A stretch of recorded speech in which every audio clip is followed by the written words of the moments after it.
हजरत पैगंबर मोहम्मद साहब के खिलाफ सार्वजनिक अपमानित गाने चलाए गए। क्या सर मुसलमानों की धार्मिक आस्था का सम्मान नहीं होना चाहिए? उनका भी तो आजादी में योगदान है। और इनको अपराधियों किसका संरक्षण की खुलेआम इतने इस तरह गाने बजा के अपमानित कर रहे हैं। संभल की हिंसा में सर 74 लोग गिरफ्तारी हुई है और वहां के मुस्लिम डर के साए में है। सरकार बेगुनाहों की गिरफ्तारी बंद करे।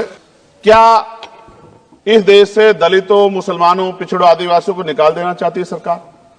जिस तरह से उनके अधिकारों को, स्कॉलरशिप को, उनकी पढ़ाई को, हेल्थ सिस्टम में कोई पैसा नहीं खर्च हो रहा है, क्या उनको निकाल के इस देश को ऐसा देश बनाना चाहते हैं जहां कुछ ही धर्म के लोग रहेंगे?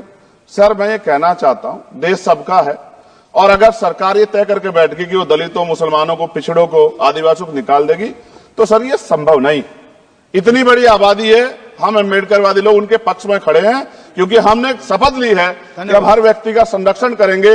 और मैं आपके माध्यम से सरकार को चेतावनी के तौर पर कहना चाहता हूं, सरकार अपनी इस आदत में सुधार करे वरना इसके परिणाम सड़कों में बहुत भारी होंगे। अगर मुसलमानों को, दलितों को आप लोग निकालने के बारे में सोचोगे और उनकी धार्मिक आस्था का अपमान करोगे तो ये हम लोग किसी कीमत पे बर्दाश्त नहीं करेंगे। मैं आपका धन्यवाद करूंगा सर, लेकिन साथ साथ मैं ये भी कहूंगा सर, और सर खत्म कर रहा हूं सर, 10 सेकंड में खत्म कर रहा हूं सर, आप आदेश करेंगे तो खत्म कर दूंगा। खत्म कर दीजिए बस, एक सेंटेंस बोलिए।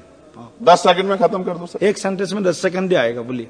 सर मैं बस ये कहना चाहता हूं कि सरकार सभी का ध्यान रखे और उनमें भी गरीबों का ज्यादा ध्यान रखे, क्योंकि सर अभी जेब कटाई हुई 2800 रुपए का टिकट है सर इलाहाबाद का, 56,000 रुपए का था सर। मैंने मंत्री जी से कहा, तब जाके उन्होंने संज्ञान लिया, तब आधे रेट हुए।